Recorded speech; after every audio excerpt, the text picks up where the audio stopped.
Now at 5, the city of Joplin announces the newest member of the city council filling a temporary role.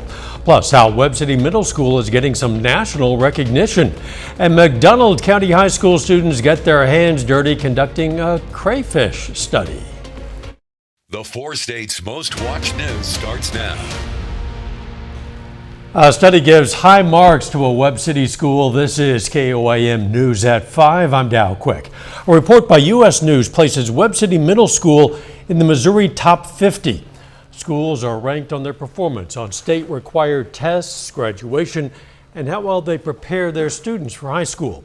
Webb City ranks 47th out of 496 ranked schools in Missouri, with students' test scores in reading and math above the state average.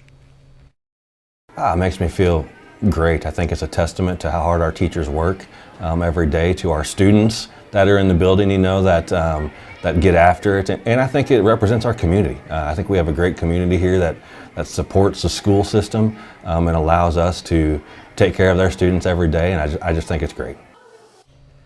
Other schools in our area that made the top 100 include Seneca Intermediate and Neosho Junior High. Our congrats. The newest STEM class at McDonald County High School gets students out of the classroom and onto the river. This is the first year students at McDonald County High School can take an outdoor class to learn about the world around them. The students are looking for an invasive species of crayfish along Indian Creek that's across the street from the high school.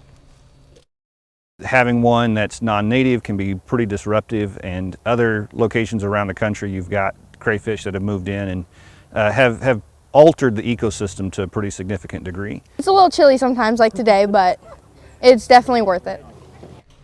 The results from the last project the class worked on were showcased by the Missouri Department of Natural Resources.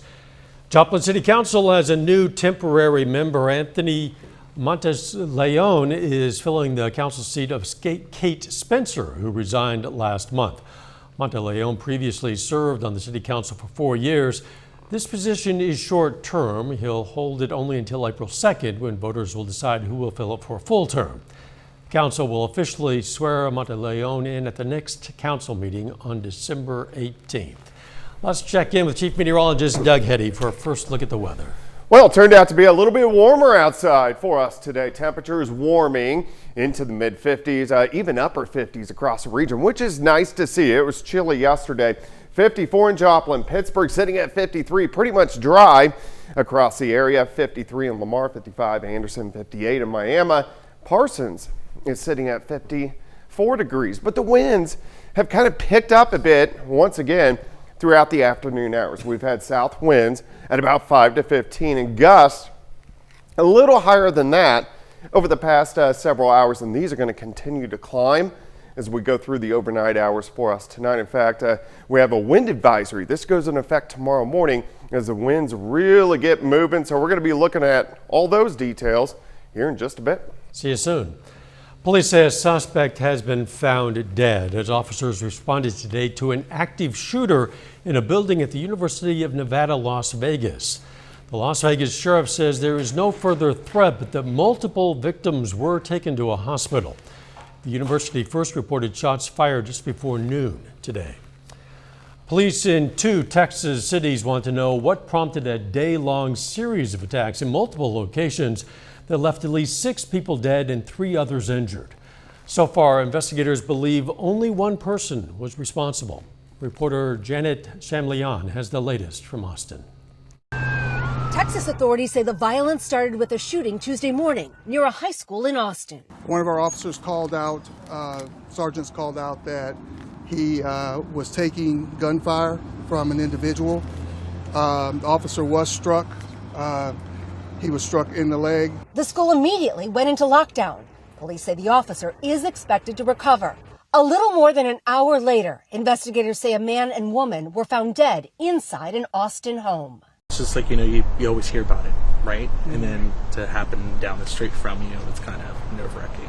About 4 hours after that, a cyclist here in Austin was also shot. He has non-life-threatening injuries. And then late in the afternoon, police were called, made a burglary call, or a burglary was called in. They responded to that scene where 2 people were found dead inside that home. Authorities say the suspect then exchanged gunfire with an Austin police officer who saw the suspect in a backyard, leaving the officer with multiple gunshot wounds.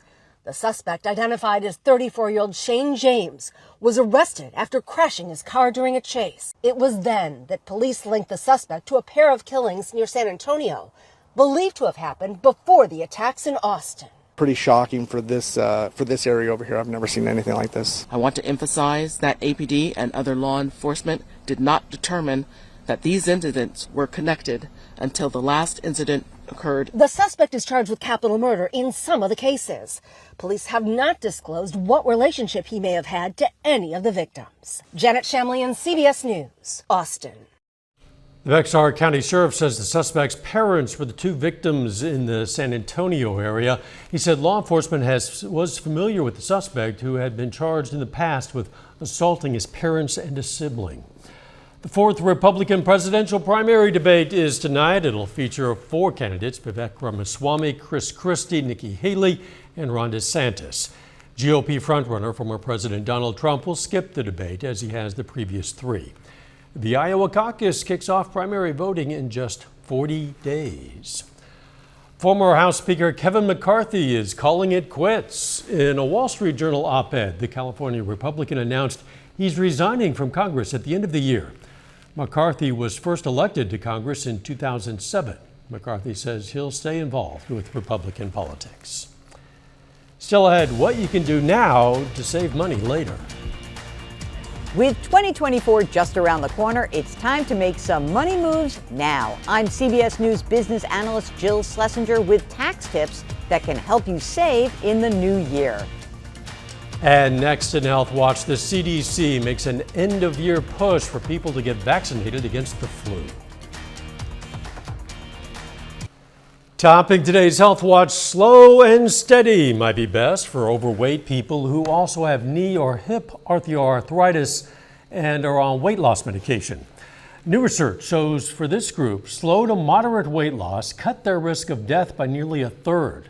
Slowly losing weight too quickly did not have the same effect. Losing it quickly did not.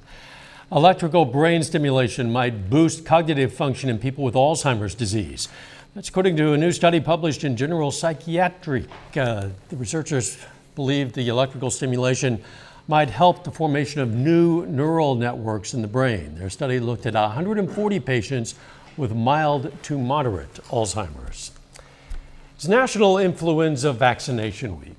With flu cases and hospitalizations increasing, health officials are reminding everyone that there's still time to get your flu vaccine. Reporter Danya Bacchus spoke with the director of the CDC. Mark Rosenberg rolled up his sleeve at this Duane Reade pharmacy for a shot at staying healthy. Don't want to get sick over the holidays. He says his whole family gets flu shots every year. We want to try and keep each other from getting sick, and then when we have other family come and visit, we want to do our best to stop them from getting sick as well. If you haven't gotten your flu vaccine yet, federal health officials say now is the time. It's recommended for everyone 6 months of age and older. Dr. Mandy Cohen is the director of the CDC. We don't want to see anyone get hospitalized or die from something that has a safe and effective vaccine. We particularly want to make sure our seniors and our kids under 5 get vaccinated because they have the worst outcomes from getting flu. Survey data estimates 38.7% of adults have received a flu vaccine, 38.2% of children, and 62.2% of adults over 65. Flu activity continues to increase in most parts of the U.S. Hospitalizations are also rising, and there are plenty of other viruses circulating. Are there any predictions about how the rest of the season will play out? Last year, we had a pretty bad season, meaning we saw a lot of flu, a lot of COVID, and particularly a lot of RSV impacting our kids. This year, what I would say is we're seeing a pretty typical season, but that does still mean many folks getting flu and COVID and RSV, which is why get vaccinated, get tested, get treatment. And even if you had the flu last year, you still need to get a vaccine to protect yourself this season. Danya Backus, CBS News, Los Angeles. If you're pregnant, you're also at a higher risk of developing serious flu complications, so a flu vaccine is recommended. And that is a look at today's health news. A little bit later, our pet vet on call. Hi, I'm Dr. Eva Jude from Parsons Pet Hospital. Coming up, we're going to talk about calming medications for safe travel with your pet. Plus, we're going to continue to warm up, but the winds are going to get cranking. We're going to look at that coming up.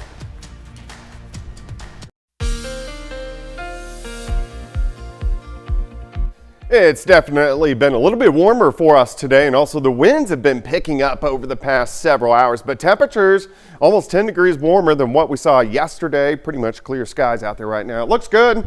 Nice shot. Indigo Sky Casino and Resort.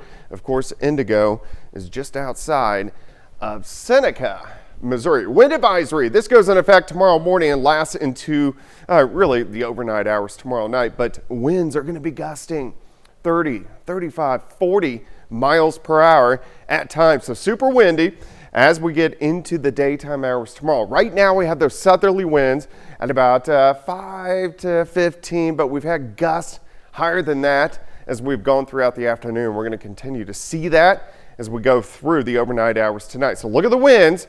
They increase by tomorrow, let's say midday. Gusts are going to be near 40 across the region. The winds stay super strong all the way through tomorrow evening.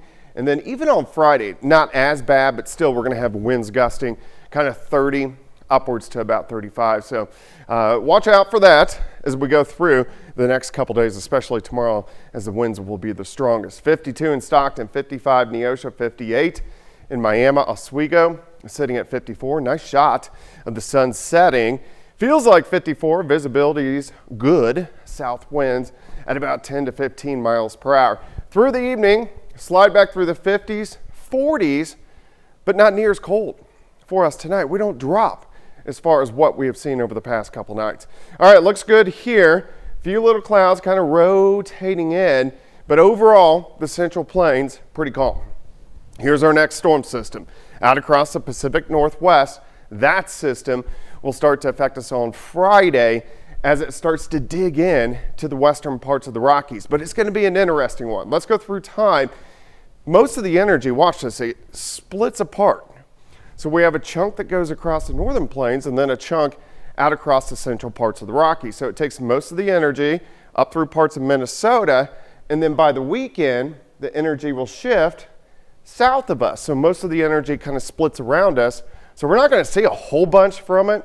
Right now, it does look like we'll get some showers in here on Friday, but besides that, not a huge deal. All right, by morning, mid-40s, southerly winds really picking up, partly sunny skies, lower 60s by noon. Once we get into the afternoon, high temps quite a bit warmer, 63, 64, 65 degrees. Clouds increase for us by Friday morning. You can see a couple little sprinkles starting to pop up. So here's a noon hour. Few showers, Kansas, northeastern parts of Oklahoma, some showers into the afternoon. And then by Friday evening, this whole system is shifting off toward the east. So it doesn't, kind of splits around us. 46 in the morning, 60 by noon. High temp tomorrow, 63 degrees, 61 on Friday with those showers. Cooler, windy Saturday, a lot of clouds. The weekend's going to cool down a bit, but we will start to dry out. Rain chances again late next week. And then make sure you tune in tonight at 6. We do the winter forecast. In that case, I will tune in tonight at 6. I think you have to. You don't have a choice. I certainly intend to. Thanks, Doug. Coming up, some end-of-the-year tips to get the most bang for your buck come tax time.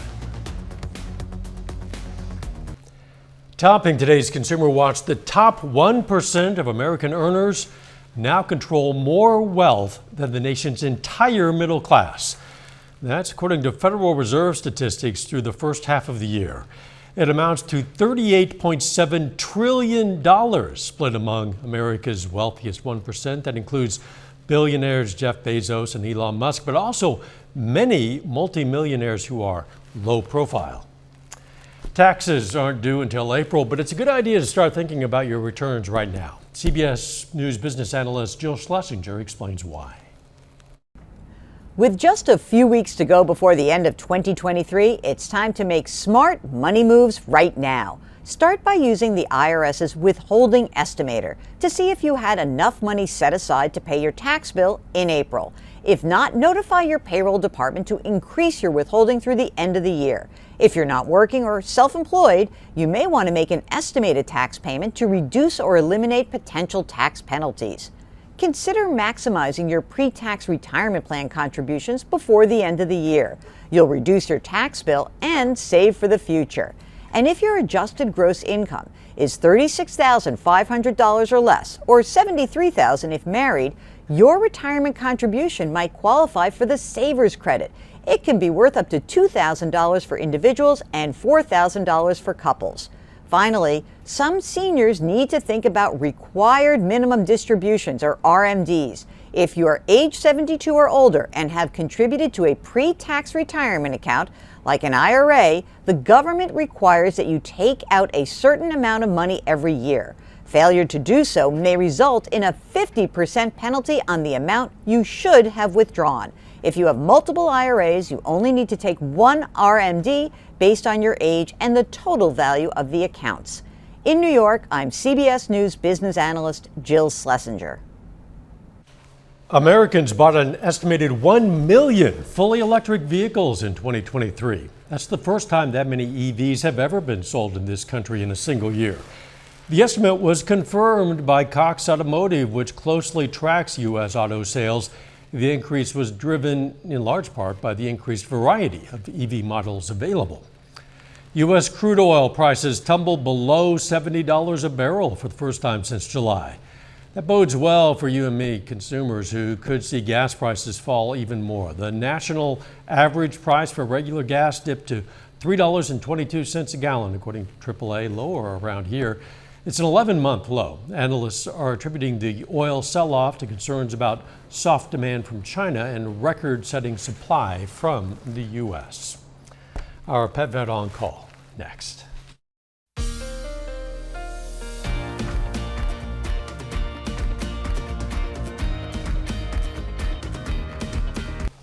Up next on the CBS Evening News, what a new lawsuit alleges about the safety of children on two popular social media sites. Then on KOAM News at 6, we're going to have more on that study recognizing Webb City Middle School as one of the best in the state. Plus, Doug's going to break down what you can expect for the next few months in his winter-long forecast. And a Labette County High School softball standout signs to continue her career at the college level.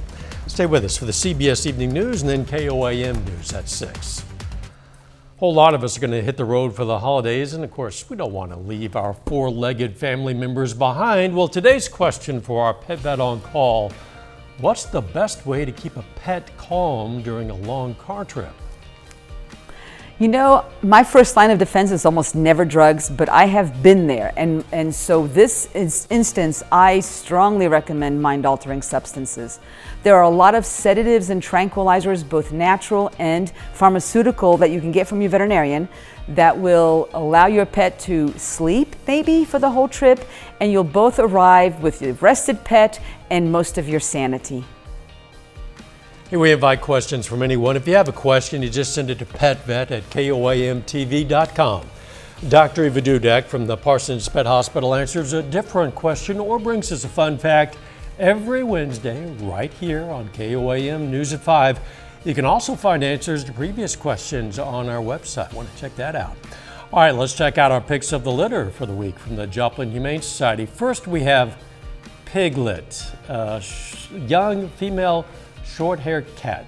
No, we do not know how she got that name, but her name is Piglet. We also have Bo. Look at Bo. The shelter says he's an adult Australian Shepherd. If you're looking for a pet, why not check out your local Humane Society? A couple of cute-looking animals right there. On that cat.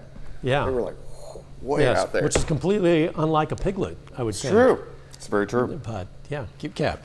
The weather, windy ahead. Yeah, the winds are going to slowly pick up as we go through the overnight hours for us tonight. So mild and windy for us tomorrow. 63 for a high, 61 with showers on Friday. Drying out for the weekend, but also cooling down. And again, we're going to have that winter-long forecast tonight at 6. Thanks for joining us. CBS Evening News is next. We will be right back here at 6. Let's make it a great evening.